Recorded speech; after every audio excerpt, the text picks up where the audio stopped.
نايلومي مصنعت مصحف قدوسنا كمتي خلاتكم حسابكم كتبوا زصنحكم كاب جبر حواريات مقراف 28 كاب 16 حدني زخون قطر 16 بمنباب كجمري مالتي عبرومي مساتونا خا تحلقه ميتي نتوم اسرات نحلقه سراوي تحليفو هابوم باولوس غنا مسحاده زحلو عقيتاي نبينو خقمه تفقدلو يبلنا دسايبلن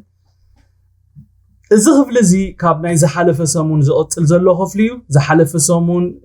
ካብ ቁጽሪ 1 ሰዓት 15 ርኢና ነርና ሎሚ ድማ መቐፀልታናቱ ክንርኢና ማለት እዩ ቁጽሪ 16 ክጅምር ከሎ እንታይ ኢሉ ዝጅምር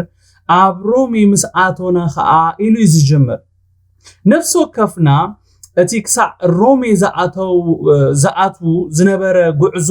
ከመይ ከም ዝመስል ክሳዕ ሎሚ ኣብ ዘጽናዕናዮም ምዕራፋት ርኢናዮም ኢና ሓቀይዶ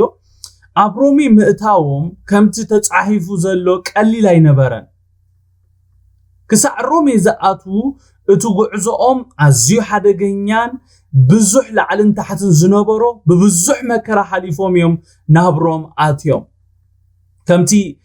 ኣብ ጉዕዞታቶም ዝገጠሞም ሽግርን መከራን ናብሮሚ ከኣቱ ዝሕሰብ ነገር ኣይነበረን እቲ ጎይታ ኣብ ግብረ ሐዋርያት 23 ቁጽሪ 11 ከምኡን ደጊሙ ኣብ ግብረ ሐዋርያት 27 ካብ 23 ክሳብ 25 ንሐዋርያ ጳውሎስ ተዛረቦ ትንቢታዊ ቃል ክፍጸም ስለ ዝነበሮ ግና ዋላኳ ከምቲ ንሳቶም ብዝደለይዎ መንገዲ ኣይኩን እምበር ናብ ሮሜ ብሰላም ከም ዝኣተው ንርኢ ክብርን ጎይታ ይኹን አሜን እግዚአብሔር ከምዝን ከምትን ክገብረ ኢሉ ጥራይ ዝዛረበና ኣብ ህይወትና ክገብሮ ዝደለይ ነገር ይዛረበና ከመይሉ ግን ነቲ ዝተዛረበና ቃል ይፍጽሞ ንፈልጦ ነገር የብልና ንሐዋርያ ጳውሎስ ሓንቲ ተስፋ ዝሃቦ ነገር እንታዩ ኣብ ቅድሚ ቄሳር በቃ ክትምስክረለኻ ኣብ ሮማ ከምታ ኣብ ኢየሩሳሌም ዝመስከርካለይ ኣብ ሮሜ ድማ ክትምስክረለይ ይግባአካዩ ኢሉ ጥራይ ነጊርዎ ከመይሉ ናብ ሮሜ ይበጽሕ እቲ መንገዲ ከመይ መስል ግን ዝገለጸሉ ነገር ኣይነበረን ሕጂ ሓንሳብ እግዚአብሔር ምስ ናይ መብዛሕቴና ሽግር እንድሕር አስተብሂልኩም ኮይንኩም ቅዱሳን እግዚአብሔር ኣብ ህይወትካ ከምዝን ከምትን ክገብረ ኣብ ህይወትኪ ከምዝን ከምትን ክገብረ ኢሉ ምስተዛረበና እቲ እግዚአብሔር ዝሓበናን ተስፋ እቲ ንሕና ንሓልፎ ነገራትን ምንም ዘይራኸብ ኮይኑ ኢና ንረኽቦ ሓቀይደ ቅዱሳን እግዚአብሔር ዝበለኒ ከምዚ ኣብ ህይወተይ ዝኸውን ዘሎ ድማ ከምዚ ኢና ንብል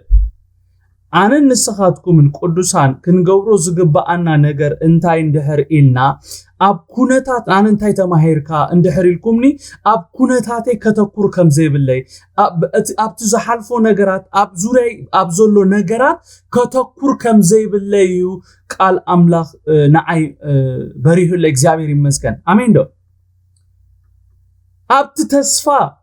ኣብቲ ተስፋ ክንጥምት ከም ዘለናዩ ቃል አምላኽ ዝነግረና እግዚአብሔር ይመስገን እንድሕር ናይ አብርሃም ህይወት ርኢኹም ቅዱሳን በቃ ምሟት ማሕፀን ሳራን ምሟት ስጉን እናራአየ ዝብለና ምሽ እቲ ዝሪኦ ነገር ምንም ተስፋ ዝህባ ነገር ኣይኮነን ወላ ሐዋርያ ጳውሎስ ተሪኢናያሲ እቲ ኣብ ህይወቱ ዝኸውን ነገርሲ ናብ ሮሜ ዝኸይድን ወይ ድማ ናብ ሮሜ ዝበጽሕን ኣብ ሮሜ ድማ ዝምስክርን ኣብ ቅድሚ ቄሳር ደው ዝብልን ኣይመስልን እቲ ዝሓልፎ ኩነታት ሓቀይደ ቅዱሳን እቲ እግዚአብሔር ዝበሎን እቲ ኣብ ህይወቱ ዝኸውን ዝነበረ ግን በበይኑ ሓደ ነገር ግን ሐዋርያ ጳውሎስ ሒዙ ነይሩ እግዚአብሔር ይመስገን ነታ ተስፋ ክገብራ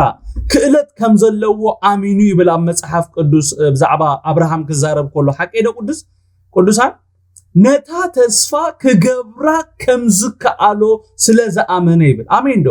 እግዚአብሔር ነቲ ዝተዛረበና ክገብሮ ክእለት ከም ዘለዎ እንድሕር ኣሚንና ጥራይና ነቲ ማዕበላት ብቐሊሉ ክንሰግሮ ንኽእል ነቲ ዝለዓለና ንፋሳት ውሕዛት ብቐሊሉ ክንሓልፎ ንኽእል ኣብ ክእለት እግዚአብሔር እንእመን እንውከል ሰባት እንድሕር ኮይና ጥራይ እግዚአብሔር ይመስገን ንጳውሎስ ተስፋ ከይቆርጽ ጊቫብ ከይገብር ዝገበሮ ነገር እንታይ እንድሕር ኢልና እቲ ካብ እግዚአብሔር ዝሰምዖ ድምጺ ወይ ድማ ተስፋ እግዚአብሔር እዩ ክቅጽል ክስጉም ገይርዎ እግዚአብሔር ይመስገን አሜን ዶ መቆ ሓቢድካ ሆሎ ዶ ተስፋ ትገብር ኢኻ ኩሉ ትሪኦ ነገር በቃ ተስፋ ዘቁርጽ ነገር ኮይኑ ሆሎሲ ተስፋ ቁርጽ ሆሎ ግን አይንሪኦን ኢና ዋይ እንድሕር ኢልና ሓደ ዝተረድኦ ነገር አሎ ከምቲ ኣብዛ ሓለፈ መጽናዕተና ዝራእናዮ አነ ነግረኩም ኣለኹ ኢሎምሽ በቃ አምላኽ ከምቲ ዝበለኒ ከም ዝገብሮ የአምኑ ኢሉ አሜን ዶ ኣብ ክእለቱ የአምኔ ኣብ መርከብ ተተሰባበረ ንፋስ ተተለዓለ ማዕበላት ተተለዓለ ብዘይገድስ አነ ነቲ ዘምልኾ አምላኽ ይፈልጦ ኢሎም እግዚአብሔር ስሙ ይባረክ አሜን ዶ ነታ ተስፋ ክገብራ ክእለት ከም ዘለዎ ስለዝኣመነ ንምእማን በርተአምበር بزي مأمان سي نجزابير አይበደለን ይብለና ብዛዕባ አብርሃም ክዛረብ ኮሎ ኩነታትካ እትሪኦ ነገራት ከባቢኻ ሰባት ዝብሉኻ ዋላ ስጋኻ ዝነግረካ ካል ነገር ክኸውን ይኽእል ነታ ተስፋ እግዚአብሔር ግን አይትደርብያ ሕልምኻ ግን አይትደርብዮ እግዚአብሔር ይመስገን ራእይኻ ግን አይትደርብዮ እግዚአብሔር ስሙ ብሩኽ ይሁን አሜን ዶ ኣብ ክእለት እግዚአብሔር እንድሕር ተወኪልና ጥራዩ ነቲ ዝገጥመና ዝጎንፈና ነገራት ጥሒስና መሕላፍ ንኽእል እግዚአብሔር ስሙ ይባረክ አሜን ዶ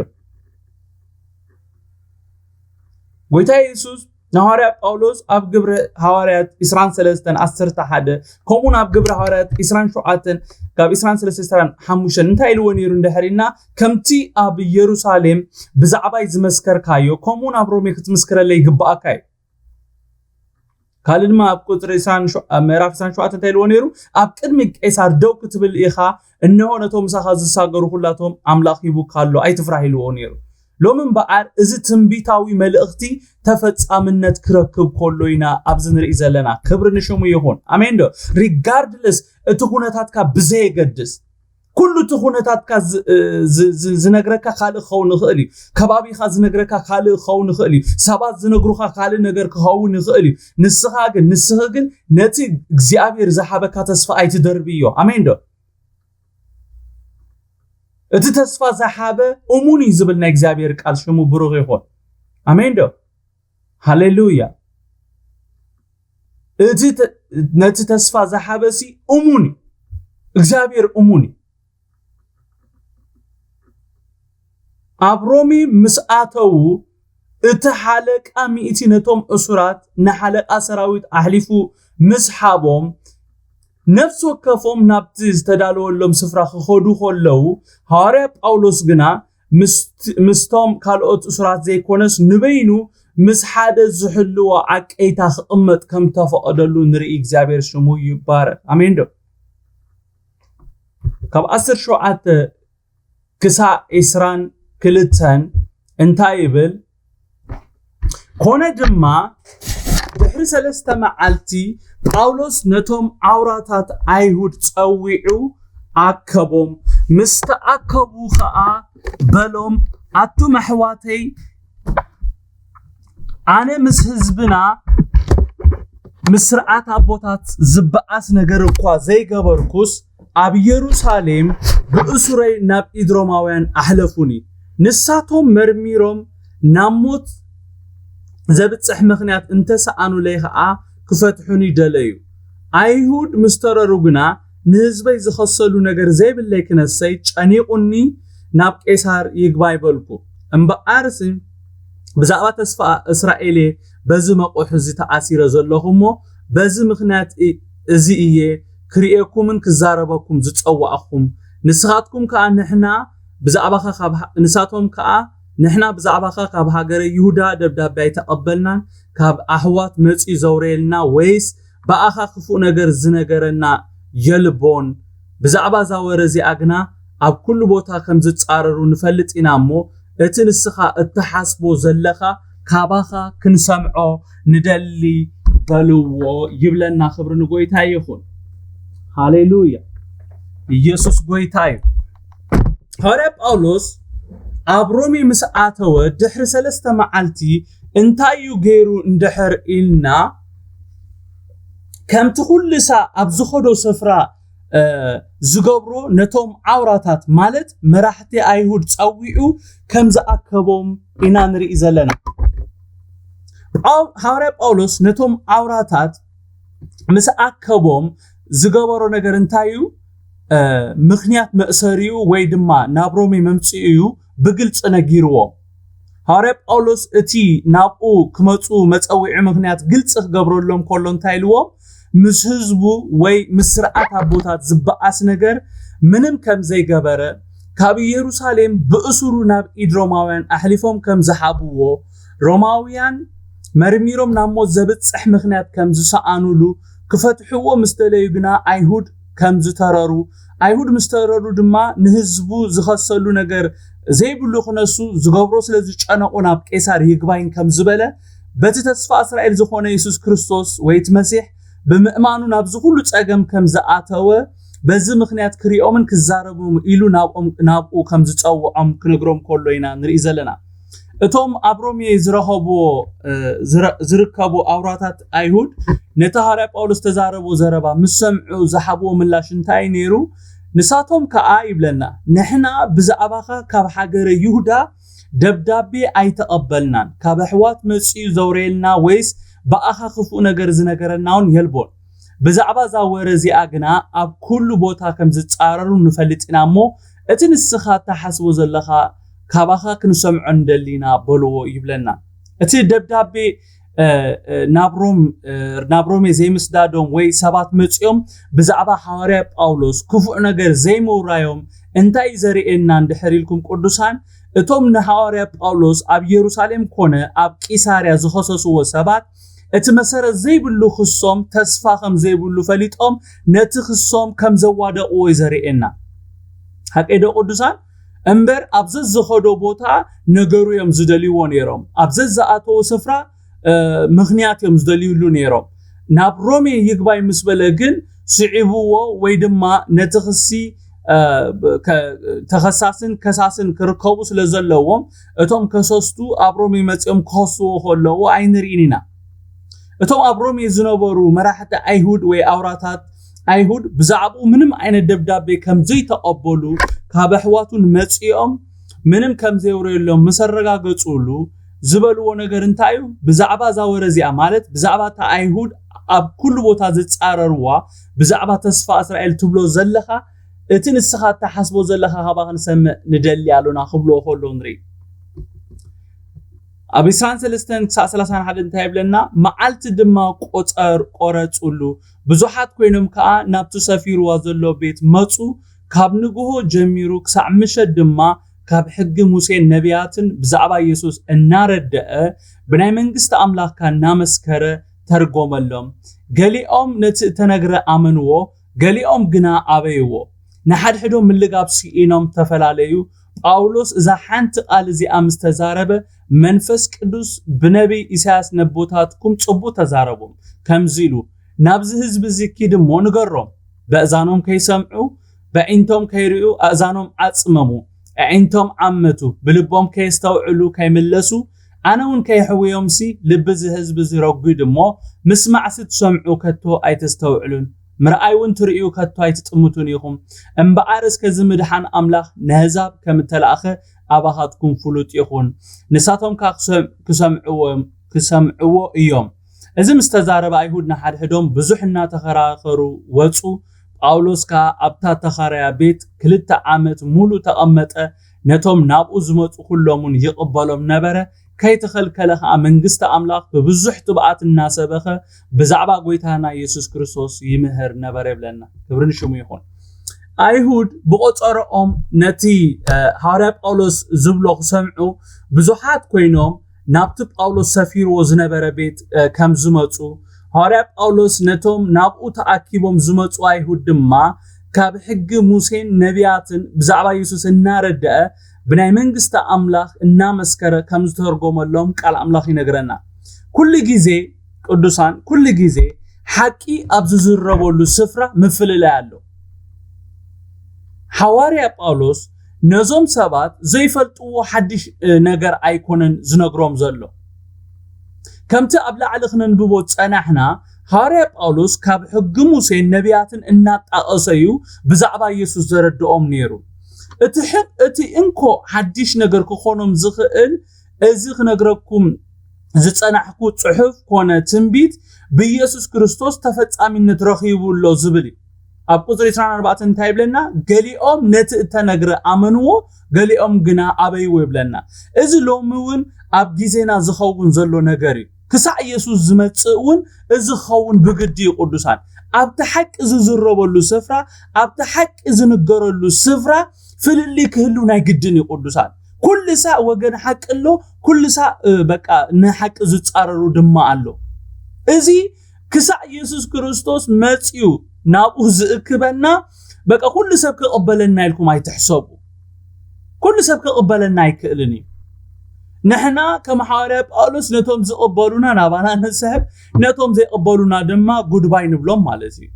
نجد تحق مستنغري مفل لايك متص قدوسان كلهم ناب حواري باولوس كموصو هولو حد عينت امنتي نيروم قدوسان كلهم ناب حواري باولوس كموصو هولو تمساسالي امنتي نيروم حواري باولوس بزعبا يسوس كريستوس كاب هجن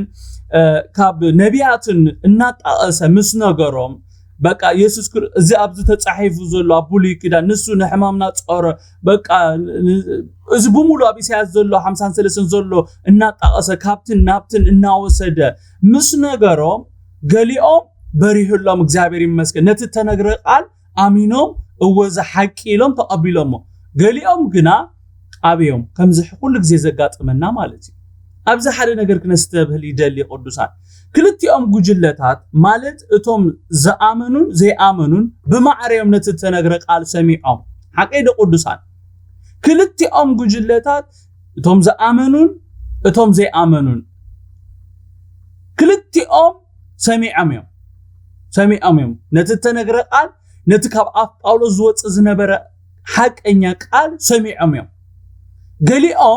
ገሊኦም ነቲ ተነግረ ከአምኑ ኾለው ገሊኦም ግና ከአብዮ ኾለው ንሪ ቅዱሳን አነ ንስኻትኩምን ነዚ ነገር እዚ ናተኢልና ክንሕዞ ይግባአና ይቅዱሳን ብዛዕባ ጎይታ ኢየሱስ ክንዛረብ ኮለና ልክ ከምዚ ኣብዚ ክፍሊ እዚ ንሪኦ ዘለና እዩ ዝኸውን ገሊኦም ክቅበሉና እዮም ገሊኦም ድማ ክነጽጉና እዮም ስለቶም ዝቅበሉና ንጎይታ እናመስገና ስለቶም ንሓቂ ረጊጾም ዝኸዱ ኣሕዋትና ናሓትና ድማ ንጸሊ አሜን ዶ እታ አንኮን ገብራ ንኽእል ምስኦም ክንካታዕ ዘይኮነ ምስኦም ክንከራኸር ዘይኮነ ነቶም ዝተቀበሉና ስለተቀበሉና እናመስገና ንጎይታ እናኽበርና ስለቶም ንሓቂ ረጊጾም ዝኸዱ ኣሕዋትና ናሓትና ድማ ንጸሊ ቅዱሳን ሓደ መዓልቲ ክበርሃሎም እዩ ንሕናኮ ቀልጢፉ ይኮነን በሪህልና ክንደይ ግዜ ነጽግናዮ ኢና ነዚ ወንጌል እዚ ግን እቲ ኣብ ልዕሊና ዝተዘርአ ቃል ቀሲሉ እናሰርሐ ኩለንትናና ተቆጻጽሩ እግዚአብሔር ይመስገን ከይፈተና ድማ አዳውና ዘርጊሕና ንጎይታ ኢየሱስ ክርስቶስ ናብ ህይወትና አዲምና ተሐቀኸሙ ደይኮነን ቅዱሳን ሽዕኑ ተነጊርዎ ዝተቀበለ ብጣዕሚ እድለኛ ሰብ መብዛሕቴና ግን ዝበዝሐ ዕድሜና ብሸንኮለል ምሳሕለፍናዮ ኢና ናብ ጎይታ መጺና ኣነሲ ወዲ 15 ዓመት ኮለኹ ወንጌል በቃ ናብ ወንጌል በቃ ናብቲ መንፈስ አምላክ ናብኡ ዝስሕበኒ ነይሩ I was 15 ማዕቶት ናብ ሰንዓፈ ከይደስ አቡ ክዝምሩ ኾለው በቃ ተሳሒበም ጸዋታይ ገዲፈ በቃ ጽግዒለ መዝሙር ሰሚዐ ዳሕር ቀሲለ ድማ ናብቲ ዘለዎ ጉባኤ ዓትየ ኮፍ ኢለ ግን በቃ በሃይማኖት እሱራት ስለዝነበርና በጣዕሚ እሱራት ካብ ወዲ 7 ዓመት ጀሚራ ንጸውም አኽረርቲ ኦርቶዶክስ ስለዝነበርና ነቲ ሒዘዮ ዝነበርኩ ነገር ንክገድፎ ብጣዕሚ የሸግረኒ ነይሩ ወላ መንፈሰይ ግን ናብኡ እናበለ ኾሎ ማለት ስለዚህ ታቅብለኩም ኢለ ድሕር ነዊሕ ግዜ ግን ናብ መሊስና ናብ ጎይታ መጺና ማለት እግዚአብሔር ስሙ ይባረክ ስለዚህ ቀልጢፎም ተዘይተቀበሉና ብዙሕ ሰርፕራይዝ አይተኹኑ እዚ ስኻትኩም ሎም ዘራዓኹም ጽባሕ ክዕጸዲ ካልኦት ከዓጽድዎ ይኽእሉ እዮም እግዚአብሔር ስሙ ብሩክ ይኹን ناتي ناتاتكم من سرح كون زلوا كم حواري باولوس نتحق منغار مردا كفلطو مغبار طراي ناتي ناتاتكم من سرح حواري باولوس ابزي كسيبون براي كسرن حقي دو قدوسات بقى كلهم تزقبلوا صبؤ كوي ግን አይተቀበሉውን አይከሰረን ሐዋርያ ጳውሎስ አብዚ ኩል ጊዜ ብዛዕባት ዘይረኸብናዮ ዘይኮነስ ብዛዕባት ዝረኸብናዮ ንጎይታነ መስግን ነው አሜን ዶ ኩል ጊዜ አስተቢልኩም አለኹም ሚት ሰብ ተቀቢሉ 50 ሰብ ተነጽጉካስ እቶም 50 የጉዩኻ አብ ክንዲ በቶም ሚት ተሕጎስ ማለት እዩ ሃዳ አርኬሲ ቀደም ቲኔጀር ኮለኹ ዘሓበ ንጠቅስ ነይሩ أما أتذكر لنا زنجرني مالتي أنت أيبلسي شوكو تجريدا أنت أيبلسي شو تجريدا وشو قالوا بلا كم تبصج شوكو تجريدا لو بلا تدست يبل مالتي ترديكم قدسان اتي تجري اتا روزي تا عمباباسي اشو خالو وايل كخابت بساچوسي اتا ابتا اشوخسي صبقت عمبابا لا الكا تحغوز يبل مالتي حجي مبزحتينا اب كندي بتي زخونه ነገር نحغوز بتي زخون زلو نحغوز بتي زيخونه ነገር كنغوينا نركب እግዚአብሔር ድማ በዚ يحزن يقدسان كل سابت እግዚአብሔር ዝገበሮ በታቢ ወድና ዝኸውን ነገር ሕጉሳት ክንከውን አለና ሐዋርያ ጳውሎስ አብዝ ከሲቡ ንፍርቆም ረኺቦም እግዚአብሔር ስሙ ይባረክ ቶም ፍርቆም ድማ ሐቅ ተዘሪኡዎም ሓደ መዓልት ድማ ኸወቅል አሜን ስለዚህ ኩል ጊዜ አብ ክንዲ በት ጎይታ ዝገበሮ ንሕጉስ በቲ ክኸውን ንደልዮ ግን ከአዘይ ኮነ ነገር ንጉሂ ሓደ ክንፈልጦ ዘሎና ነገር ግን አንታዩ نحنا نمانم كنا دحنا ينخلنا نحنا جن اتزادحن وانجيل عبيدنا سلزولو وانجيل نخلو فترة كنا جرجن نخلينا كنا جرد مالونا عمين ده أردسان نحنا نسب كنا دحنا ينخلنا عن النسخاتكم من جنا زادحن وانجيل عبيدنا له عمين ده نسبات هو الذهب وانجيل جن مسان له زفوس ويسوس كريستوس جنا مسان له بعدها هراء باولوس هراء بيتروس نتي أبتا صبقت دق كوفيلو زلمن زنبره بقى ورق برون يبلنا اتزلنا ግን በቃለና ይለው ንኢየሱስ ሂቦም አሜን ዶ نحنا ግን ዝዋሃብ አለና ክብርን ሸሙ ይሁን አሜን ዘድሕን ወንጌል አለና ነትዘድሕን ወንጌል ነቶም ዘይደሃኑ ነቶም ንጎይታ ዘይፈልጡ ክነግሮም ናትና ስራሕ ክነድሕኖም ግን ናትና ስራሕ አይኮነ ናይ ጎይታ ስራሕ ስለዚህ ሓላፍነትና ጥራይ ክንውጻ ከም ዘለና أبح أبتستوهابنا حلافنت كنا تكور كم زلنا ينا خبز خفل زين المهار يسوع كويتاي آمين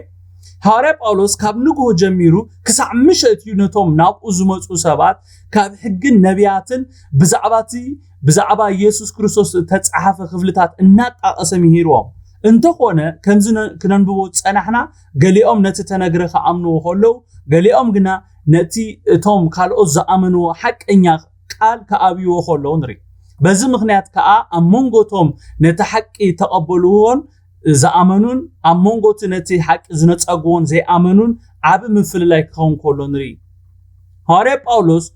توم ناب أزموت أسابات أكل تقوجل كم تماقلو مسرعي نتوم نتي تنقر حق إنيا زي ما تقال زي تقبلو أسابات انتايلوهم منفس قدوس بنبي إساس نبوتاتكم تتصبو تزاربو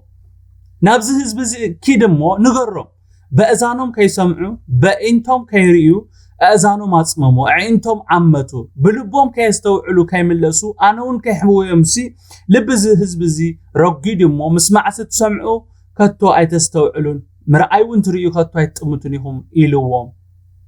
أبزا حواري باولوس انتا يزبلوم زلون دحر إلنا نسخاتكم لك خمابوتاتكم بأذانكم كيتسمعوا بعينتهم كيترئيو أذانكم أسميمكم أعنتهم عميتكم اللهم بلبهم كي تستوعلوا كي تملسوا እግዚአብሔርም كي يحويكم سي لبهم رقدوا مسمع ستسمعوا كتو أي تستوعلون مرأيون تريو كتو أي تموتنيهم زبلهم زلو يسوس قويتاي حق إننا تنقرو نتحق رقيتو زخير سب نيبا حق كم زي تنبيت زيو أبهيوتو زفت سمزلو أب قدر سانشو موتين سانشعاتن تايبل እምበኣርስከ እዚ ምድሓን ኣምላኽ ንህዛብ ከም እተለኣኸ ኣባኻትኩም ፍሉጥ ይኹን ንሳቶም ከዓ ክሰምዕዎ እዚ ምስተዛረበ ኣይሁድ ንሓድሕዶም ብዙሕ እናተኸራኸሩ ወፁ ይብለና ሐዋርያ ጳውሎስ ነቶም ናብኡ ተኣኪቦም ዝመፁ ኣይሁድ እቲ ሓቀኛን ጽሩይን ወንጌል ምስ ነገሮም እሞ ገሊኦም ነቲ ሰምዕዎም ወንጌል ምስ ነጸግዎ እንታይ ኢሎም እምበኣርስከ እዚ ምድሓን ኣምላኽ ንህዛብ ከም ተለኣኸ ኣባኻትኩም ፍሉጥ ይኹን ንሳቶም ከዓ ክሰምዕዎ ማለት ክቕበልዎ እዮም ክብሎም ከሎ ንርኢ እዚ ምስተዛረበ ከምዛ ኣብ ቁጥሪ 9 ነንብቦ ዘለና ኣይሁድ ንሓድሕዶም ብዙሕ እናተኸራኸሩ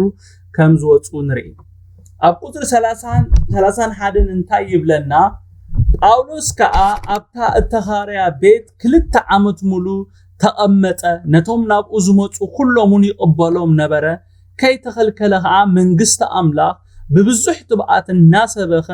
ብዛዕባ ጎይታና ኢየሱስ ክርስቶስ ይምህር ነበር ይብለና 2 ዓመት ዘርእየና ወይ ዘመላኽተና ነገር እንታይ እዩ ጉዳይ ሐዋርያ ጳውሎስ ኣብ ቅድሚ ቄሳር ንኽቐርብ ክንድኡ ግዜ ከም ዝወሰደ ይዘመላኽተና ሐዋርያ ጳውሎስ ጉዳዩ በቄሳር ክሳዕ ዝረኣይ እንታይ ይገብር ነይሩ እንድሕር ኢልና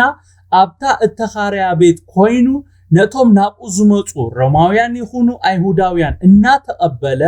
ብዛዕባ መንግስቲ ኣምላኽ ብዛዕባ ጎይታና ኢየሱስ ክርስቶስ ይምህሮም ከም ዝነበረ ንርኢ ሐዋርያ ጳውሎስ ካብታ ንጎይታ ተቐበለሉ ሰዓት ጀሚሩ ምንም ዝጠፍእ ግዜ ከም ዘይነበሮ ኢና ካብ ህይወቱ ንርኢ ኣሜን ደቅዱሳን ኣብ ሮሜ እሱር ነይሩ ነገር ግን ካብ ስራሕ ኣይቦከረን ክሳዕ ካብዛ ዓለም ተፈልዩ ናብ ጎይታ ዝኸይድ ነፍስ ወከፍ ካልኢት ናይ ህይወቱ ብግቡእ ተጠቂሙሉ ጎይታ ንነፍስ ወከፍና ብጸጉኡ ይደግፈና ኣሜን ደቅዱሳን በዓል ኤፌሶን በዓል ፊልጵስዮስ ኮሙን ቆሎሴ ኣብ ሮሜ እስር ቤት ኮይኑ ዝጽሓፎም ደብዳቤታት እዮም ሐዋርያ ጳውሎስ ንጢሞቴዎስ ኣብ ካልኣይ ጢሞቴዎስ ምዕራፍ 4 ካብ 7 ክሳብ 8 ክጽሕፈሉ ከሎ እንታይ ኢልዎ ሰናይ ገድሊ ተጋዲለ እቲ ጉያይ ወድኤ ነቲ እምነት ሃሌ ደጊምሲ ጎይታይ ንሱ እቲ ጻድቕ ፈራዲ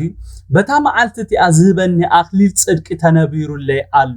እዚ ግና ኢልዎ እግዚአብሔር ሽሙ ይባረክ እዚ ግና ነቶም ምግሃዱ ዘፍቅሩ ኩላቶም ድማ ይንበር ንዓይ ጥራይ ኣይኮነን ኢሉ ክብሪ ንጎይታ ይኹን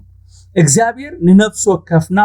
ከምዚ ክንብለሉ እንኽእል ደረጃ የብጻሐና አሜን ደቅዱሳን ሐዋርያ ጳውሎስ ብትብዓት ሰጋዕ መጋዕ ከይበለ ብኮንፊደንስ ነዝቃል እዚ ካብ አንደበቱ ከውጾ ዝኽአል እንድሕር ብኸመይ እንድሕር ኢልና ህይወት በቃ ነፍስ ወከፍ ካልኢት ስለተጠቀመሉ አሜን ደቅዱሳን ነፍስ ወከፍ ካልኢት ካብታ ንጎይታ ዝፈለጠላ ደቂቅን ሰዓትን ጀሚሩ ምንም ዝባኽን ጊዜ አይነበሮን ምንም ዝጠፍእ ደቂቅ ከማን አይነበሮን ኣብ ዝሓለወ ቦታ ይሓሉ ኣብ ዝኾነ ስፍራ ይሓሉ ብዛዕባ ጎይታ ካብ ምዝራብ ድሕር ኢሉ ይፈልጥኒ ስለዚ ኸኣዩ ብትብዓት ንወዱ ጢሞቴዎስ እንታይ ኢልዎ ሰናይ ገድሊ ተጋዲለ እቲ ጉያይ ወድኤ ነቲ እምነት ሃሌ እግዚአብሔር ከምዚ እንብለሉ ደረጃ የብጽሐና አሜን እግዚአብሔር በጸጉኡ ንነፍስ ወከፍና ይደግፈና ጎይታ በነገር ሁሉ ይባረክኩም ጸጉኡ ይብዛሐልኩም አዳውኩም አልዕሉ ጸሊና ሁኑዲና